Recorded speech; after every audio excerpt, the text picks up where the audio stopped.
안녕하세요. 코하 투더골드문 진행의 이정원입니다. 금요일 미국 증시 소폭 상승한 가운데 우리 시장 주말 동안은 큰 움직임 보이지 않고 있습니다. 또 시장에서 가장 중요한 지표죠. 13일에 미국 6월 소비자 물가지수가 발표가 됐는데요. 이 지표가 나오기 전까지는 사실 약간은 관망 심리 보일 것으로 예상을 하고 있습니다. 또 이런 상황에서 우리가 어떻게 투자 전략 세워보면 좋을지 오늘 전문가님들 모시고 얘기 나눠볼 건데요. 먼저 코인한수님 모셔볼게요. 안녕하세요. 네, 반갑습니다. 네, 안녕하세요. 반갑습니다. 코인한수 전문가입니다. 일단 뭐 새로운 환경에서 좀 인사를 드리는 것 같아요.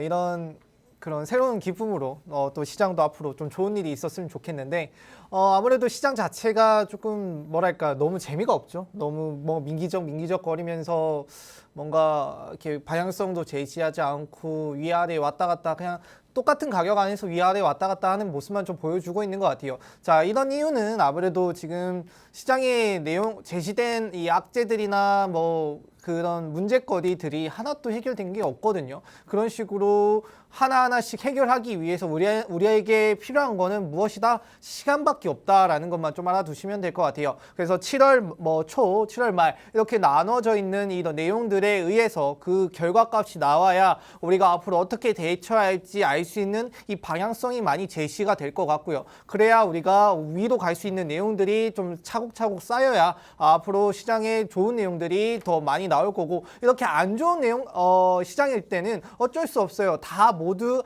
안 좋은 내용만 내다 놓기가 딱 좋은 시장인 것 같아요. 왜냐면은 이 안 좋은 시장일 때 좋다고 하면은 안 올라가면은 이상하잖아요. 근데 떨어져도 이상하지 않은 그런 시장. 그러니까 뭐 하나의 베팅을 하는 뉴스들이 또 많이 나오고 있다라고 생각을 하시면 되거든요. 근데 또 시장이 좋아지면 언제 그랬냐는 듯이 좋은 내용들이 쏟아지면서 악재들이 뭐 준비해둔 악재들이 다시 터져 나오면서 좋은 모습이 나올 것이다 라고 좀 말씀을 드리고 싶어요. 힘든 시장이지만 저희 투더 골드문과 함께 좀 잘 이겨내시면서 좋은 내용 받아가시면 좋을 것 같다 말씀을 드리도록 하겠습니다. 네, 아직까지 악재가 해소되지 않은 시장이기 때문에 앞으로 나올 경제 지표들 꼼꼼히 확인해 보시면 좋을 것 같습니다. 다음 저희가 새롭게 스튜디오를 옮겨봤는데요. 오늘도 새로운 전문가님 모시고 얘기 나눠보겠습니다. 수루수루 남수루님 모셔볼게요. 안녕하세요. 안녕하세요. 반갑습니다.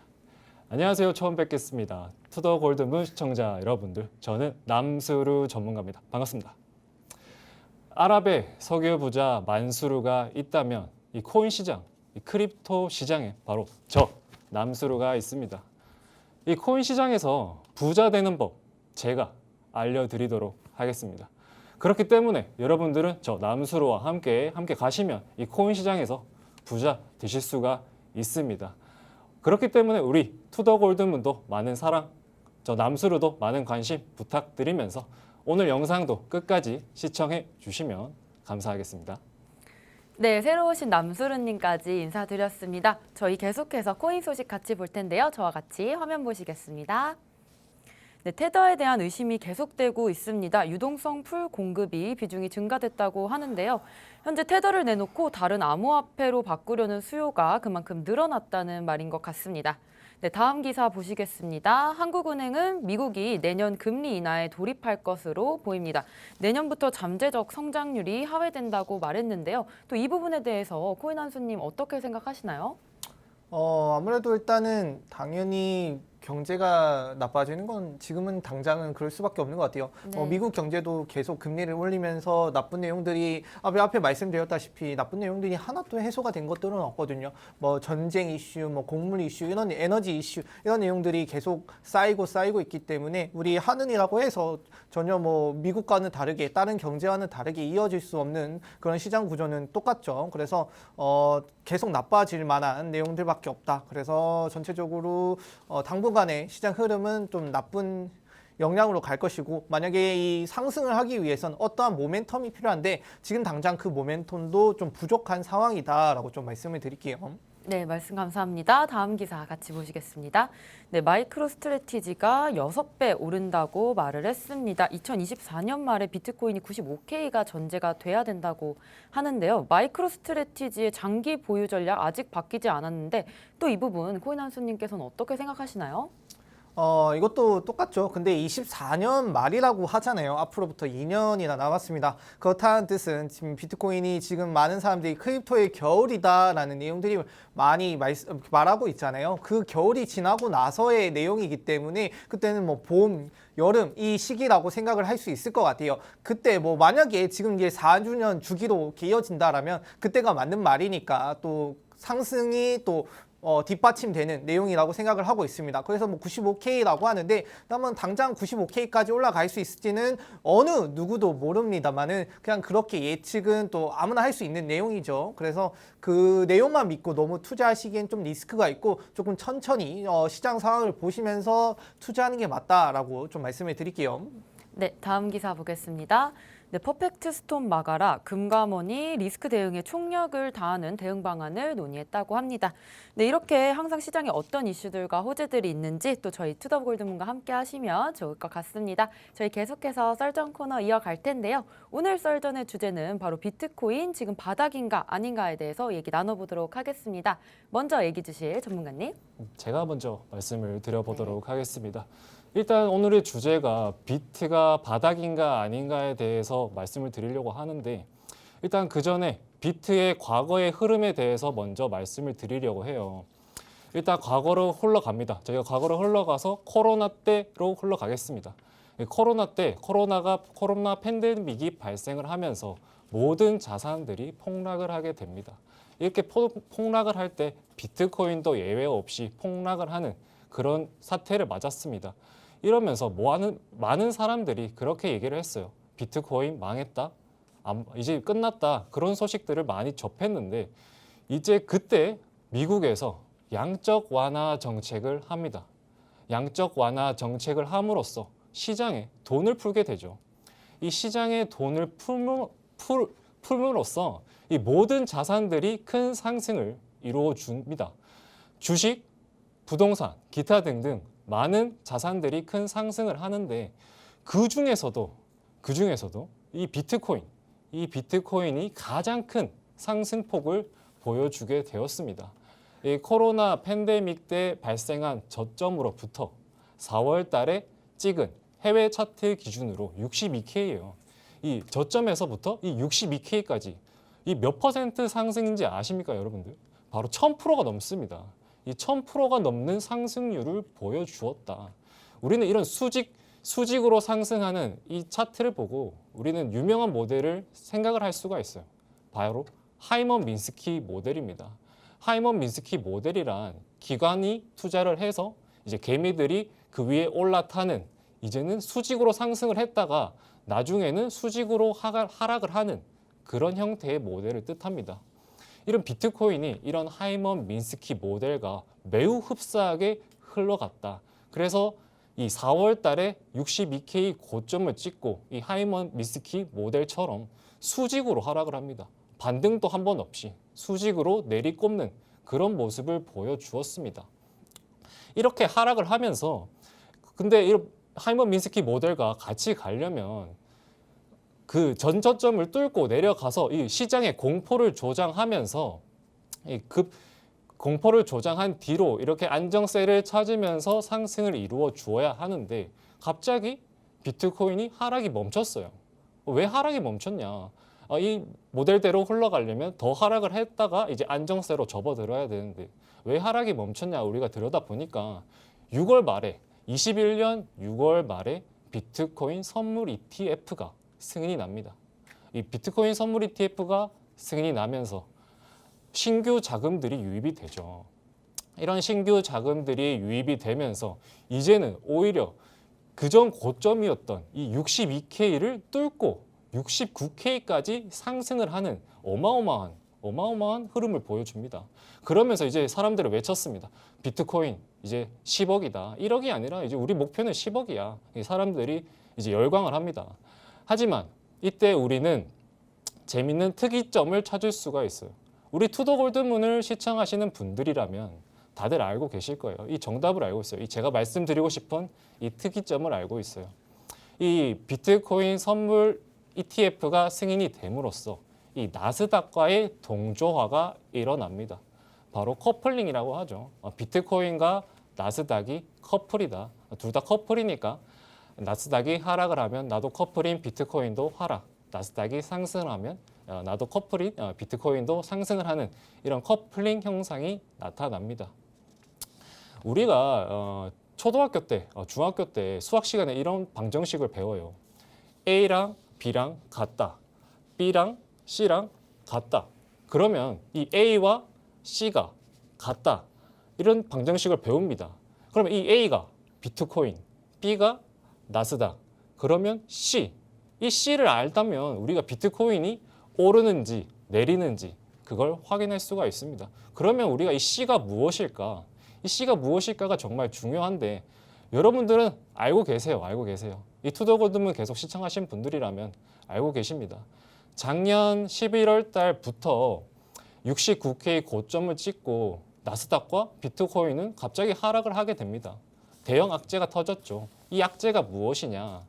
코로나 빔 때 이 연준에서 돈을 풀었는데 이 푼 돈을 이제 거둔다고 합니다. 뭘로? 바로 금리 인상 그리고 양적 긴축 정책, 대차 대조표를 축소를 하면서 이 양적 긴축 정책도 펼치고 금리 인상까지 하겠다. 이런 정책을 펼칩니다. 그러면서 나스닥과 비트코인은 같이 하락을 하는 이런 공포를 몰고 가는 그런 현상을 보여줘요. 근데 하필 이 비트코인은 나스닥 하락을 하는데 비트코인은 더 급격하게 하락을 하게 되죠. 왜냐하면 더 급격하게 상승을 했으니까. 이런 현상이 나오면서 우리는 이 C가 바로 금리 인상이 되는 겁니다. 제가 아까 앞서서 말씀드렸죠. A, B, C. 그러면 이 C가 금리 인상인데 우리는 이 C에 대해서 조금 깊게 살펴볼 필요가 있겠습니다. 이 금리 인상, 그래 어쨌든 올해 금리 인상을 하는 거고 그러면 계속 올해 금리 인상을 하는 건데 비트코인은 그럼 계속 떨어지는 게 아니냐 이렇게 생각하실 수가 있는데 그게 아니라 이 금리의 인상폭, 퍼센티지에 따라서 이 비트코인이 상승을 하느냐 하락을 하느냐 우리가 또 판단을 할 수가 있습니다. 그러면 이 연준이 금리를 인상을 할 때 제일 많이 보는 지표가 뭔지 아시나요, 여러분들? 바로 CPI 물가지수입니다. 이 CPI 물가지수 발표를 보고 이 인플레이션이 높으냐, 낮으냐에 따라서 이렇게 확인을 할 수가 있는 겁니다. 그렇기 때문에 이 CPI 지수 발표가 정말 중요한데 이 비트코인이 바닥인지 아닌지 이 주제에 대해서 얘기를 하는데 지금 왜 CPI 지수 발표에 관해서 얘기를 하고 있냐라고 여쭤보신다면 이 CPI 지수 발표는 7월 13일 날 있을 거예요. 지금 한 10일 정도 남았는데 10일 정도 남았는데 남수루 전문가가 너가 어떻게 알고 미리 바닥인지 아닌지 알 수가 있느냐라고 질문을 하신다면 이 6월 30일 날에 재밌는 발표가 있었어요. 이 6월 30일 날에 5월 개인 소비 지출 PC 물가 지수 발표가 있었습니다. 이게 이 예상 수치인 6.3%에 부합하는 그런 결과가 나왔는데 이렇게 부합한다는 건 3월 달에 정점을 찍은 인플레이션이 조금씩 하락의 추세로 접어들었다. 이렇게 생각하시면 되겠습니다. 뿐만 아니라 근원 개비 소비 지출 물가 지수도 발표가 됐습니다. 이 근원이 붙은 거는 식료품과 에너지를 제외한 이 물가 지수인데 이게 정말 중요해요, 여러분들. 이게 연준이 가장 정확한 물가 지표로 평가하는 지수입니다.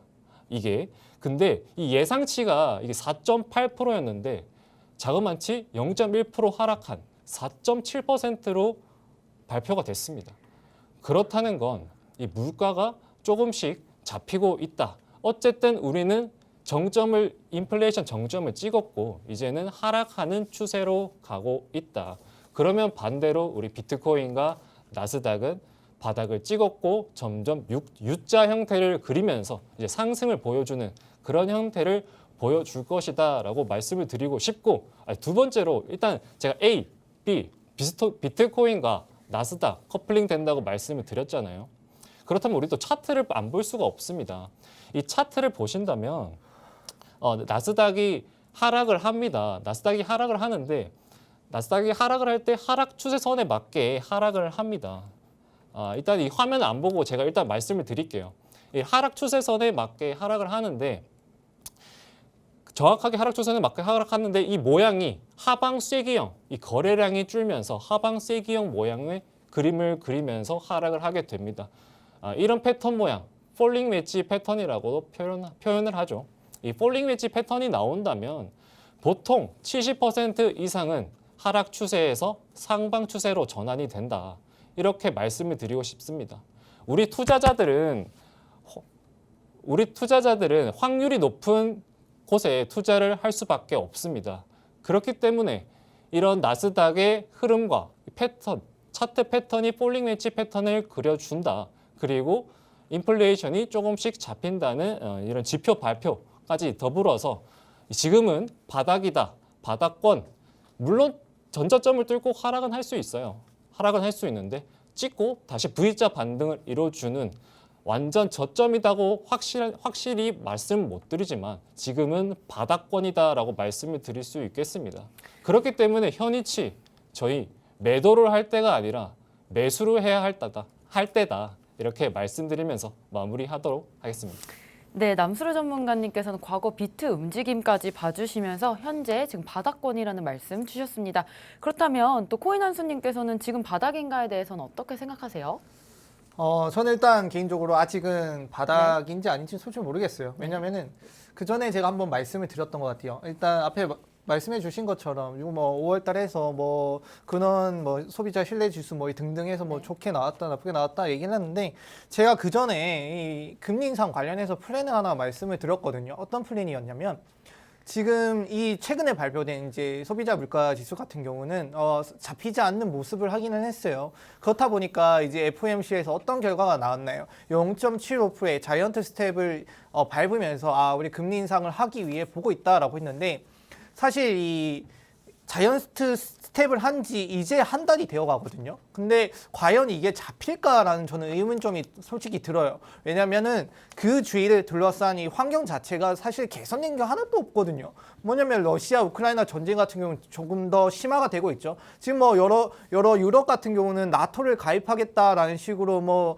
이렇게 핀란드부터 시작해서 이어지고 있는데 이 핀란드 자체가 러시아랑 붙어 있는 내용이잖아요. 그렇다니까 나토가 거기에 주둔을 하다 보면은 결국에는 그런 식으로 이끌어지면서 이 러시아와의 이 나토의 경쟁 구도는 더 심화될 수밖에 없고요. 그렇다면 지금 러시아 입장에서는 이렇게 길게 이끌어왔는데 이걸 포기할 수 있냐? 사실 저는 제가 봤을 때는 지금 포기하기에는 너무 아깝다라는 생각이 들거든요. 이렇게 해서 결국에는 러시아가 자기들이 유리한 위치, 그다음에 이 중국과의 이 든든한 동맹을 이어가기 위해서는 우크라이나를 점령하는 게 더 박차를 가할 수밖에 없다. 그래야 이 러시아와 이 서방 국가의 완벽한 분리를 이루어서 서로의 대척점을 가져갈 수 있는 부분들이 나올 것 같은데 지금 애매하게 포기하기에는 좀 이르다. 그렇게 되면은 현재 제시된 이 전쟁 상황 그 자체가 계속 이어질 가능성이 있고 더 심화될 가능성이 있다라는 걸 좀 말씀을 드리고 싶어요. 다시 돌아와서 FOMC 내용을 좀 돌아올게요. 돌아오자고 하면은 FOMC 결과가 결국에는 0.75 나왔고 앞으로 있을 7월 말에 FOMC가 한 번 더 남았습니다. 그때도 많은 사람들이 93%, 94% 0.75%를 인상하겠다라는 내용들이 나왔거든요. 자, 이걸 보면은 사람들이 지금 물가가 안 잡히겠구나, 나쁘겠구나라는 거를 우리가 그 포인트로 대신 확인할 수 있단 말이에요. 자, 93%, 94%가 예측하는 부분이 뭐냐면은 전문가들이나 기관들이 지금 현재 경제 상황, 거시적인 경제 상황을 봤을 때 전혀 뭐 잡히고 있는 내용들이 없다라는 걸 좀 그 수치에 반영한 거라고 생각을 하시면 됩니다. 자, 7월, 지금 이제 7월 3일인가요? 7월 중순 10일, 11일 이쯤 되면은 이제 다음 주겠네요. 다음 주 되면은 이제 소비자 물가 지수가 다 발표가 돼요. 그 소비자 물가 지수가 나와야 지금 0.75% 하고 있는 이 내용이 효과가 있는지 없는지를 확인할 수 있습니다. 제가 저번에 말씀드렸던 현재 금리 인상 포인트는 1.75% 포인트라고 제가 말씀을 드렸잖아요. 이게 그 연준 이걸 투표하는 사람들이 예측하는 올해 포인트는 4%대 혹은 3.75%대이거든요. 앞으로부터 2배나 더 올려야 되는 상황이 남아있다. 이 내용이 뭐냐면 현재부터 소비자 물가지수가 아직 더 오를 가능성이 있기 때문에 그걸 잡기 위해서 과감한 그 금리 인상 단행을 하고 있는 내용이다라고 좀 확인을 할 수 있을 것 같아요. 그렇게 되면은 지금 뭐 바닥이라고 말씀을 드리는데 확실한 바닥인지는 확인할 수가 없고요. 그다음에 뭐 거시적인 환경, 그다음에 뭐 지금 많은 사람들이 지금 크립토 겨울이다. 앞으로 2년이나 더 남았다. 지금은 저점 최근에 3번 동안의 크립토 겨울이 있었거든요. 13년, 뭐 17년, 이제 21년, 22년이 되는 22년으로 좀 미뤄져서 나오고 있는데 지금 겨울이다라는 내용들이 조금 맞춰지고 있는 모습들이 좀 나오고 있다라는 걸 좀 말씀을 드리고 싶었고요.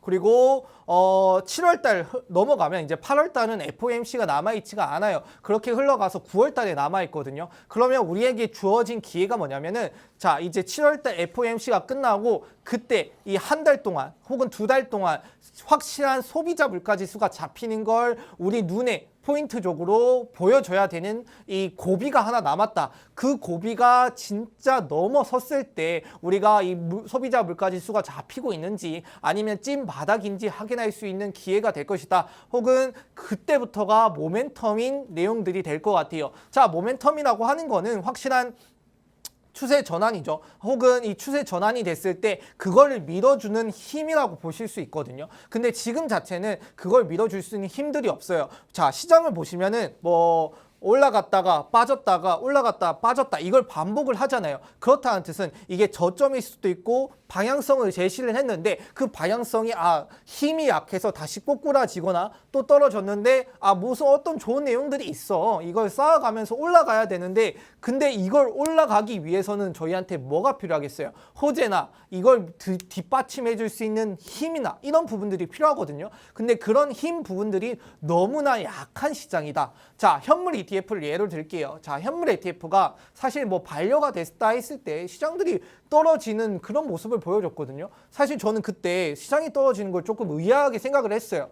자, 우리가 생각하기에도 제가 생각하기에도 현물 ETF가 지금 현재 이게 상장이 되는 게 맞을까? 현재 현물 ETF가 지금 상장이 됐을 때 그게 정확한 나중에 모멘텀에 힘을 줄 수 있는 내용이 될까? 너무 일찍 소비를 해버리면은 나중에 진짜 필요한 모멘텀, 이 힘을 뒷받침해 줄 수 있는 호재일 때 작용하지 못할 것 같아요. 근데 지금 이 현물 ETF가 혹은 승인이 됐다 해서 이 시장 위축돼 있는 상황에서 사람들이 이 투자를 할까요? 그런 의문점을 가질 수 있거든요. 저는 사실 지금 당장 투자하지 않을 거라는 생각을 가지고 있습니다. 이게 바닥을 찍고 어느새 이 어느적인 거시적인 내용들이 해소가 돼야 사람들이 이 내가 가진 자본을 여기에 투자를 하려는 심리가 회복이 돼야 되는데 그런 심리가 회복이 안 된다는 것 자체에서 그런 악재들이 반영한다 전혀 힘이 도와주지 않을 것 같아요. 그래서 저는 전체적인 이 거시적인 상황이 어느 정도 해결되고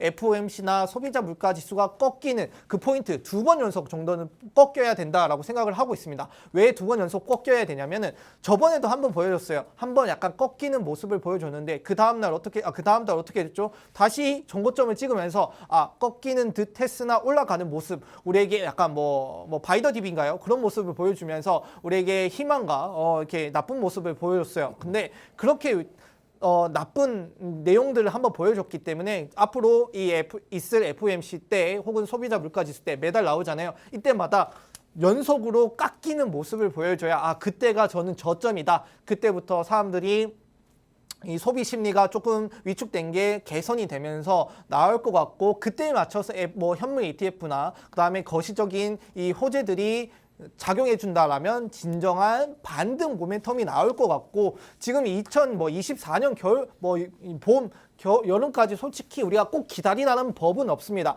지금 그 전에 2번에 있었던 크립토 겨울 같은 경우는 사실 이게 무조건 있어야 되는 법칙 같은 건 없어요. 어떤 확률이 있다. 지금 그 확률을 깨고 이어져도 이상하지 않는 부분들이 있습니다. 그렇기 때문에 겨울 꼭 기다릴 필요 없고 이 내용들이 쌓이고 쌓이면서 호재들이나 악재들이 해결되면서 시장은 충분히 반등을 할 수 있다. 그렇기 때문에 그 시점 저희 투더 골드문과 꼭 챙겨가시면 여러분들한테 제가 이때가 반등 구간인 것 같다. 찐 저점인 것 같다. 말씀을 드리도록 하겠습니다.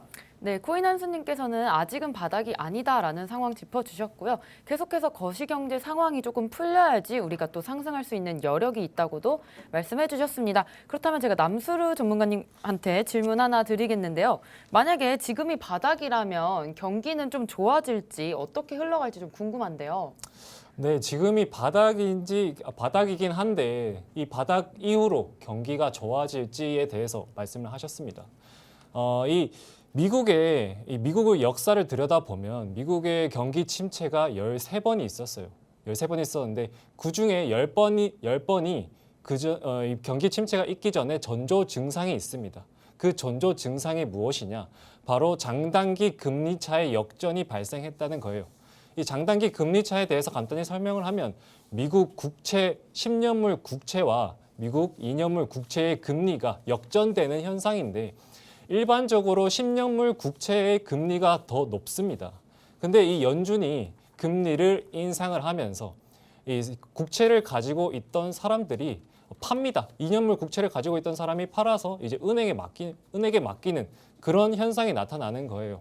그러면서 2년물 국채가 값싸지고 결국에 그 값싼 국채를 산 사람들은 이 금리를 이율을 높게 가져가는 이런 2년물 국채의 금리가 올라가는 그런 현상이 발생이 됩니다.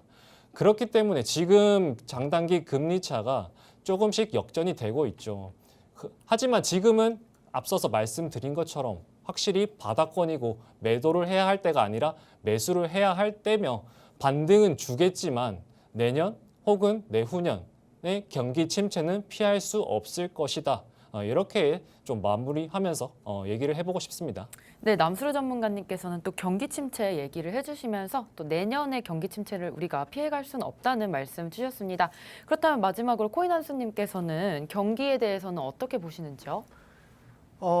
일단 경기 자체가 확실히 안 좋은 건 맞아요. 지금 역성장에 대한 내용들이 많이 나오고 있거든요. 뭐 GDP 같은 내용들이 좀 많이 나오고 있는 것 같은데, 자, 이 GDP를 뭐 그냥 매일 연속으로 이렇게 측정하는 곳이 있거든요. 근데 여기서 보면은 2%였다가 갑자기 1%였다가 갑자기 마이너스 때까지 빠지면서 뭐 한 3일 동안 갑자기 뭐 2점 몇 %나 빠지는 모습을 좀 보여줬어요. 자, 이런 모습을 보면서 역성장이 좀 진행이 되고 있구나. 자, 우리가 경기 침체에 빠졌다라고 하는 거는 2분기 연속, 그러니까 1분기, 2분기 연속으로 뭐 GDP나 이런 내용들이 역성장을 이루었을 때 마이너스를 이루었을 때 역성장이라고 하거든요. 근데 지금 남아있는 2분기에서도 마이너스가 나왔기 때문에 앞으로 남아있을 뭐 3분기, 4분기에서도 충분히 마이너스가 나올 가능성이 높다. 그렇게 되면 이제 공식적으로 뭐 이렇게 표명하는 내용들이 있죠. 역성장이 나오고 경기 침체가 이루어질 가능성이 높기 때문에 당분간은 뭐 소비 심리나 전체적인 투자 심리, 뭐 부동산이나 뭐 너나 나나 할 거 없이 전체적인 침체가 이루어질 가능성이 있다. 이걸 위해서는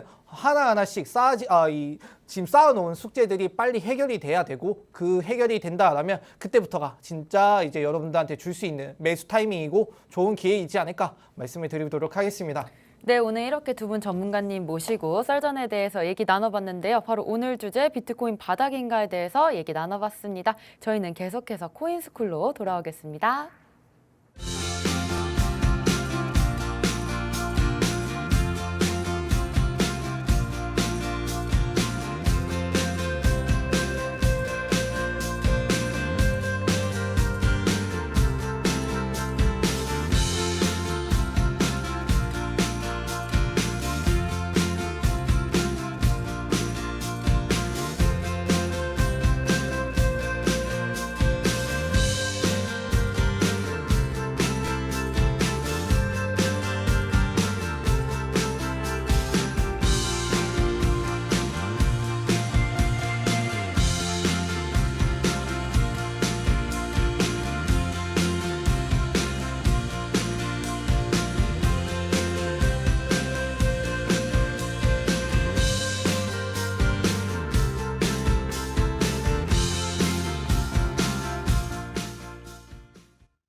네, 2부 코인스쿨 시간입니다. 오늘 코인스쿨 시간은요, 새로 오신 수루수루 남수루 전문가님께서 또 지지와 저항에 대해서 알려주실 예정입니다. 오늘 강의로 많은 정보 얻어가셨으면 좋겠습니다.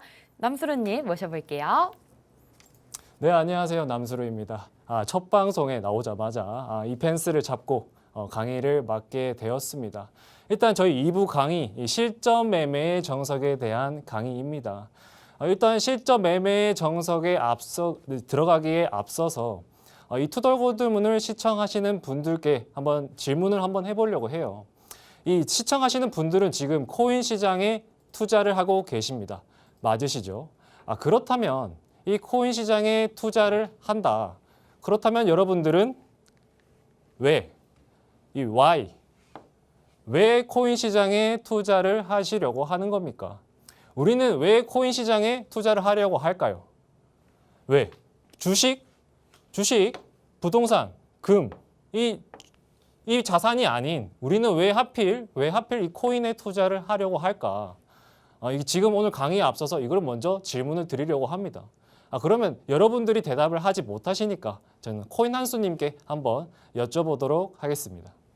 제가 대답을 하나요? 네네. 네, 저는 일단은 뭐 경제적 자유를 좀 누리고 싶어가지고 투자를 좀 하고 있는데 아무래도 뭐 주식이나 부동산, 금 등이 있지만 일단 부동산 같은 경우는 워낙 진입 장벽이 높잖아요. 그래서 부동산은 빼고 뭐 금은 일단 뭐 저장 가치 수단이 어느 정도 있으니까 빼고 뭐 주식 같은 경우는 30%가 제한돼 있다라는 점이 저는 좀 마음이 걸리더라고요. 그래가지고 저는 그냥 좀 뭐 24시간 돌아가고 그래서 어느새 그다음 퍼센티지가 그냥 좀 리스크가 있지만 그만큼 리턴이 되는 내용들을 좀 투자하는 게 확실히 뭐 1억 천금까지는 아니더라도 좀 많은 경제적 자유를 누릴 수 있는 기회를 우리에게 제공하지 않을까 생각해서 좀 투자를 하고 있습니다. 네, 맞습니다. 코인 한수님처럼 저희 투자하시는 분 대부분들이 이 유동성이 큰 이 코인 시장에서 일확천금을 꿈꾸고 투자를 하는 겁니다. 하루에도 20%, 30%, 30%의 상승을 이뤄주니까 부자 되고 싶어서 한 번에 50만 원을 투자를 해서 100만 원 만들 수 있습니다. 이 코인 시장에서 유동성이 크기 때문에 50만 원에서 100만 원 만들기 쉽습니다. 하지만 우리는 놓치는 부분이 있어요. 50만 원에서 100만 원 만들기 쉬우면 100만 원에서 이 50만 원 가는 거 금방입니다, 여러분들. 그렇기 때문에 제가 이 자리에 서서 오늘 실전 매매 정석 강의를 하고 있는 거예요. 또 이 정석을 강의하고 있는 거고 그렇다면 우리는 코인 투자 접근 방법에 대해서 또 알아야 합니다. 접근 방법. 두 가지가 있어요. 두 가지. 첫 번째, 바로 가치 투자입니다. 가치 투자. 우리가 어떤 프로젝트를 공부를 하고 어떤 코인에 집중해서 공부를 해서 먼 미래에 이거는 혁신적인 기술이다. 먹거리다. 이 미래의 혁신적인 기술이기 때문에 나는 가치 투자를 하겠다라는 게 바로 이 첫 번째입니다. 이 가치 투자를 하게 된다면 아무래도 신뢰를 기반으로 하는 거겠죠. 그만큼 내가 공부를 했고 이 코인, 이 프로젝트들을 믿고 있기 때문에 가치 투자를 하는 거예요. 그렇기 때문에 우리는 이건 장기 투자가 되겠죠. 장기 투자. 이 장기 투자가 된다면 우리는 계좌에 마이너스가 찍히던 플러스가 찍히던 상관하지 않습니다. 왜냐? 우리는 이 프로젝트를 믿고 투자를 했으니까 이 프로젝트를 믿고 투자를 했기 때문에 마이너스 플러스 상관 안 해요. 지금 이 시장 흔들리지만 상관하지 않습니다. 그렇기 때문에 가치 투자는 많이 공부를 하시고 투자를 해야 한다. 이게 바로 첫 번째 접근 방법입니다. 코인 투자 접근 방법 첫 번째 가치 투자. 그러면 두 번째, 나는 아무리 이 프로젝트 공부하고 배워도 이해가 안 돼. 미래의 혁신적인 기술인지도 모르겠다 하시는 분들 대부분들이 이렇게 기술적 투자를 하십니다. 기술적 투자. 이 기술적 투자란 기술적 분석이라고도 하죠. 차트 분석을 통해서 나의 매수 타점, 손절 라인, 익절 라인 정확하게 딱딱딱 전략을 짜서 진입을 하는 그런 투자 방식이 바로 이 기술적 투자입니다. 이 기술적 투자를 배우기 위해서 지금 제가 이 자리에 있습니다. 또 이 기술적 배우기 앞서서 제일 기본이 중요하다고 말씀을 드리고 싶습니다. 기본. 제가 앞에서 계속 강의를 할 때, 이제 앞으로 강의를 할 때 기본적인 것부터 제가 설명을 드리려고 해요. 이 기본적인 것부터 설명을 드리려고 하는데 이 기본이 잘 돼 있어야 나중에 우리가 응용까지 할 수가 있습니다.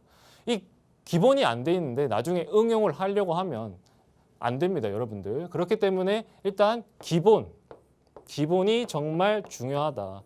별표 3개입니다. 별표 3개. 기본이 제일 중요하다. 그렇기 때문에 제가 가져오는 자료는 일단 가장 기본적인 자료부터 강의를 하도록 하겠습니다. 자, 오늘은 정말 기본적인 지지와 저항에 대해서 배워보려고 합니다. 자, 지지, 저항. 여러분들 다 아십니다. 알아요.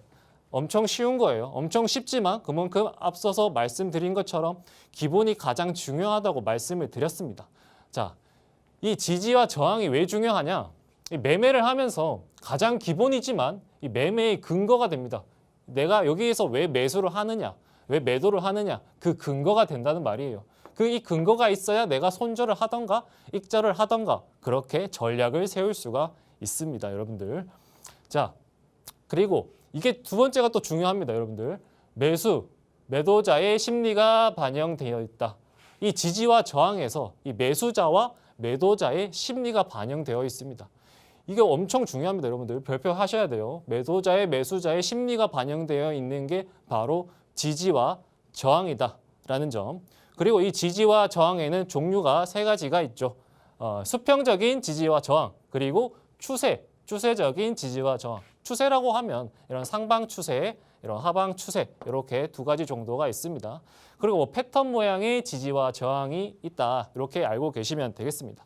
그러면 우리가 먼저 뭘 알아보겠냐면 저항부터 알아볼 거예요. 자, 저항이란 이 상승하던 가격이 더 이상 추가적인 상승을 하지 못하고 멈추는 구간입니다. 정말 어렵지 않죠. 이 그림을 보면서 설명을 드릴게요. 이 가격이 여기서부터 상승을 합니다. 여기서 매수자들이 매수를 하겠죠. 매수를 하고 가격이 상승을 하게 됩니다. 이때 매수한 사람들이 이제 생각을 합니다. 이 가격대에 와서 이쯤 되면 가격이 비싸다라는 매수자들의 심리가 적용하면서 가격은 하락을 하게 됩니다. 이렇게 가격이 하락하게 되고 이때 또 매수가 붙어요. 매수세가 붙어요. 이 정도면 가격이 싸구나 해서 매수세가 다시 붙습니다. 이렇게 매수세가 붙으면서 가격이 상승을 합니다. 하지만 이때 또 중요합니다, 여러분들. 이때 매수한 사람들이 생각을 해요. 나 이때 싸게 샀는데 언제 팔까? 이전에 샀던 사람들은 여기서 팔더라. 그러니까 이거는 비싼 가격이라고 해서 사람들이 팔았구나. 이런 매수자들의 심리가 적용되면서 여기서 샀던 사람들은 다시 여기서 매도를 하게 됩니다. 그러면서 가격은 다시 하락을 하게 되죠. 그러면 우리는 보실 수가 있어요. 여기서 이 고점과 고점이 생깁니다. 이렇게 고점과 고점이 생기는데 이 고점의 두 고점을 이은 이 선을 바로 저항 라인이라고 해요. 이게 바로 저항대이고 저항 가격, 그리고 이 두 고점을 이은 라인을 바로 저항 라인이다라고 표현을 합니다. 그러면 이 저항 라인이 형성되었으면 제가 지금 그림은 이렇게 규칙적으로 그려놨지만 나중에 가격이 이렇게 요동칠 수가 있어요. 요동칠 수가 있는데 나중에 가격이 이 저항 라인에 도달했을 때 이제 매수자들은 생각을 하겠죠. 이제 여기에서 저항 라인이 형성되어 있으니까 여기서 매도세가 나오겠구나라고 생각을 하게 됩니다. 그러면서 다시 저항을 받으면서 가격이 하락하는 이런 모습입니다. 그렇기 때문에 이 저항 라인은 매도 시그널이다라고 생각을 하시면 돼요. 자, 다음으로 넘어가서 이 다음 예시로 보면서 설명을 드릴게요. 이 차트는 제가 여기 적어놨죠. 22년 4월 15일 비트코인 차트예요. 이때는 알 수가 없어요. 저희가 알 수가 없는데 이렇게 오르락 내리락 하다가 이 가격에서 매수한 사람들이 생각을 합니다.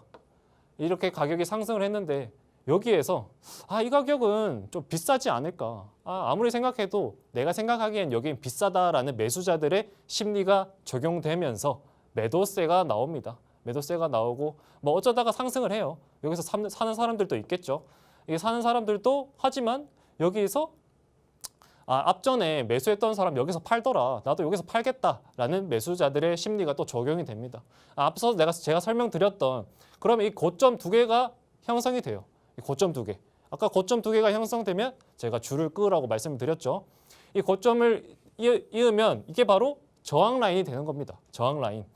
그러면 이 가격이 오르락 내리락 하더라도 나중에 이 저항 라인에 저항을 막고 추후에는 이제 깨닫게 되죠. 매수자들이 진짜 이 가격은 비싼 가격이다. 이 가격을 넘지는 못하겠다라는 매수자들의 심리가 적용이 되는 겁니다. 그렇기 때문에 가격은 보시면 이렇게 가격은 이렇게 쭉쭉 떨어집니다. 이런 저항이 있기 때문에 이게 바로 저항에 대한 기본 이론입니다, 여러분들. 그렇고 이 반대 지지는 이 저항의 반대죠. 어렵지 않아요. 쉽게 설명을 해드리겠습니다. 하락하는 가격이 더 이상 추가적으로 하락을 하지 않는다. 말 그대로 매수세가 받쳐준다. 그런 구간이다라고 생각을 하면 됩니다.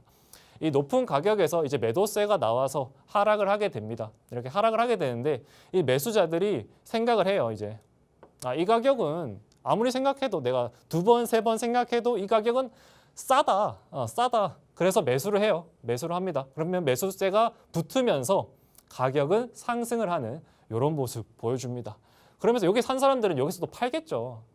단타로 접근한 사람들은 약간만 먹고 매도를 합니다. 그렇기 때문에 매도를 하고 다시 가격은 하락은 하지만 다시 많은 사람들이 생각을 합니다. 이렇게 크게 하락을 했는데 사람들이 여기서 사더라. 이 가격은 정말 싼 가격이 아닐까라면서 매수세가 한 번 더 붙어요. 그러면서 다시 반등이 나와줍니다. 그러면 이렇게 저점이 두 개가 형성이 되죠. 저점이 두 개가 형성이 되는데 이런 저점을 두 개의 저점을 이은 선, 이 선을 바로 지지 라인이라고 말을 합니다. 아까 고점을 두 개 이었던 선, 저항 라인과 반대로 저점을 두 개 이은 선을 바로 지지 라인이라고 표현을 합니다. 자, 이런 지지 라인이 형성이 되었으면 가격이 오르던 내리던 상관없이 나중에 이 지지 라인에 도달을 했을 때 이제 매수자들이 여기서는 이제 매수세가 받쳐주겠구나라고 인식을 하게 되는 거예요. 그렇기 때문에 이 지지 라인은 바로 매수 시그널이다. 우리는 이 지지 라인에서 매수를 가볼 만하다라고 말씀을 드릴 수가 있겠습니다. 다음 예시를 한번 볼게요. 자, 비트코인이 이 저점에서부터 상승을 하게 됩니다. 상승을 하지만 여기서 저항을 조금씩 받겠죠. 저항을 받고 하락을 하는데 이제 여기서는 싸다라는 사람들의 인식이 생깁니다. 그럼 여기서도 매수를 하고 여기에서도 매수를 하고 앞서서 말씀을 드렸습니다. 이런 저점이 나왔을 때 두 개의 저점을 이은 이 라인 여러분들 중요하죠. 이 라인 아까 뭐라고 말씀드렸죠? 바로 지지 라인입니다. 지지 라인. 그만큼 사람들이 이 가격은 진짜 싸다. 이 가격은 싸다고 생각하기 때문에 매수세가 계속 붙습니다. 이런 데서 계속 매수세가 붙으면서 이제는 크게 상승을 하는 이런 모습을 보여줍니다. 이게 바로 지지의 기본 정의입니다, 여러분들. 자, 지지의 종류에 제가 세 가지가 있다고 말씀을 드렸어요. 그 중에 하나, 이 수평적인 지지와 저항입니다. 이 수평적인 지지와 저항은 말 그대로 이 수평의 형태를 이루는 지지 라인과 이 저항 라인이 수평의 형태를 이루는 것을 보고 수평적인 지지와 저항이다라고 말을 합니다. 여기서 보면 이렇게 저항 라인이 형성이 돼 있고 고점과 고점을 이은 두 라인이 저항 라인이라고 말씀을 드렸어요. 그리고 저점과 저점을 이은 이 라인이 바로 지지 라인이다라고 말씀을 드렸고 그러면서 이렇게 지지 라인과 저항 라인이 수평적으로 형성이 되어 있는데 이렇게 계속 차트가 이렇게 흘러간다면 좋겠죠. 우리는 계속 여기서 사고 여기서 팔고 여기서 사고 여기서 팔고 하면 되니까. 하지만 차트가 마음대로 흘러가지 않아요, 여러분들. 이렇게 돌파가 나옵니다. 이렇게 돌파가 나와요. 가격이 이런 저항 라인을 돌파하는 시기가 나옵니다. 이렇게 저항 라인을 돌파하고 추후에 하락을 했을 때 이제는 이 저항 라인이 지지 라인으로 전환이 됩니다, 여러분들. 저항선이 지지 라인 역할을 하게 되는 겁니다. 이게 바로 지지와 저항에 대한 기본 이론입니다, 여러분들. 이 저항 라인이 나중에 돌파를 한 뒤에 가격이 하락을 했을 때 이제는 여기가 지지 라인이 된다. 이게 바로 중요한 포인트입니다. 그렇기 때문에 여기서 지지가 받아주면서 가격은 크게 상승하는 이런 모습을 보여준다. 다음 예시를 볼게요. 예시를 보면 정말 쉽게 이해하실 수가 있습니다. 자, 아까 제가 고점과 고점을 이었을 때 이 고점과 고점을 이은 게 바로 저항 라인이라고 말씀을 드렸습니다. 자, 이런 저항 라인이 형성이 되었어요. 이런 저항 라인이 형성됐습니다. 이게 쭉 긋습니다. 어렵지 않아요. 줄을 쭉 긋고 나중에 가격이 오르던 내리던 신경 쓰지 말아요. 가격이 오르던 내리던 나중에 이 가격에 도달을 했다. 그러면 이 가격대에서 저항이 생기겠구나. 그렇게 인식을 하시면 되는 거예요, 여러분들. 하지만 이 라인이 돌파가 됐다. 돌파가 됐다면 제가 앞서서 여기 말씀드렸던 것처럼 저항선이 이제는 지지 라인 역할을 합니다. 자, 이 돌파가 되고 나중에 가격이 하락을 해요. 하락을 하는데 이제는 매수세가 받쳐주죠. 이런 지지 라인 역할을 한다는 거예요. 서로 역할이 바뀐다. 이 지지와 저항은. 그래서 다시 뭐 상승을 하다가 다시 하락을 하더라도 이제는 여기에서 지지를 받아준다. 여기서 지지를 받아주고 가격이 상승하는. 여기 안 봐도 뻔해요. 여기서 가격 상승했겠죠. 이런 모습을 보여줄 거다. 이게 바로 수평적인 지지와 저항에 대한 기본 이론입니다, 여러분들. 자, 다른 예시로 또 한번 봐야죠. 하나의 예시로 보고 어떻게 저희가 또 이해할 수 있겠습니까? 자, 다른 예시로 볼게요. 자, 이번에는 지지가 먼저 나왔어요. 자, 저점과 저점, 이 선을 연결한 게 바로 지지 라인이다라고 말씀을 드렸습니다. 나중에 뭐 이렇게 뚫리기도 하고 다시 돌파가 되기도 합니다. 하지만 우리는 먼 미래를 봐야 돼요. 이 지지 라인이 나중에 추후에 이렇게 흘러갔을 때 이제는 저항 라인 역할로 이제 전환이 되는 겁니다. 이 저항 라인으로 역할이 바뀌면서 가격이 하락을 하고 다시 재차 상승을 했어요. 근데 여기 또 저항 라인이 있구나. 이제 매수자들은 생각을 하는 거죠. 이때 이제 지지 라인이었던 이 라인은 저항 라인으로 바뀌면서 크게 하락하는 모습까지 보실 수가 있습니다. 자, 다음 이것도 중요해요. 중요한 예시예요. 중요한 예시. 제가 여기서 무엇을 설명을 드리려고 하냐면 여기서 한번 지지를 받고 여기서 한번 지지를 받고 여기서 한번 여기도 지지를 받았다고 칠 수가 있어요, 여러분들. 한 5번, 6번인가요? 6번 이상의 지지를 이루어준 이 라인. 근데 이 라인이 뚫렸다. 이 지지를 많이 받았던 만큼 그만큼 신뢰가 높다고 표현을 해요. 신뢰가 높은 이 지지 라인이 뚫렸다.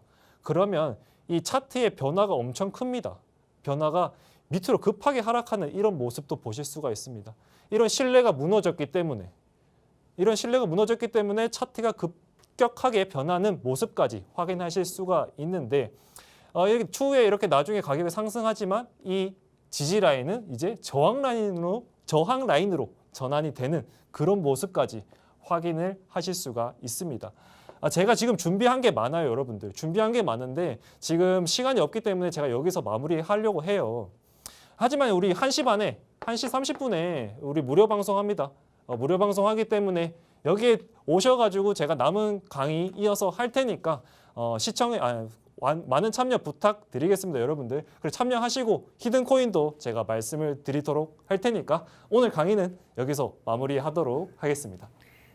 네, 이렇게 오늘 강의에서 지지와 저항에 대해서 설명해 주셨습니다. 오늘 배우신 부분들 정리하시면서 투자에 어떻게 도움이 될 수 있을지 생각해 보시면 좋을 것 같습니다. 좀 더 자세한 매매 방법과 또 차트 분석 저희가 오후 1시 반부터 이어가고 있는데요. 오후 1시 반부터 무료 방송으로 진행하고 있습니다. 함께 하실 수 있는 방법 안내해 드리겠습니다. 먼저 컴퓨터로 들어오실 분들은 박스경제TV 홈페이지에 들어오셔서 좌측 하단 보시면 투더골드문 배너가 있습니다. 배너를 클릭하시면 바로 전문가님들의 실시간 무료 방송을 함께 하실 수가 있고요. 또 핸드폰으로 함께 하고 싶다라고 하시는 분들은 여러분들께서 매일 쓰고 계시는 녹색 창에 투더골드문 검색하셔서 상단 링크 통해서 참여하시면 됩니다. 네, 잠시 뒤 오후 1시 반부터 무료 방송 함께 해주시면 좋을 것 같고요. 저희가 오늘 준비한 방송은 여기까지입니다. 본 방송에서 제공하는 투자 정보는 투자 판단의 참고 자료일 뿐이며 특정 자산 가치의 상승과 하락을 보장하지 않는다는 점 유의해 주시길 바라겠습니다. 저희는 다음 이 시간에 오겠습니다. 시청자 여러분 고맙습니다.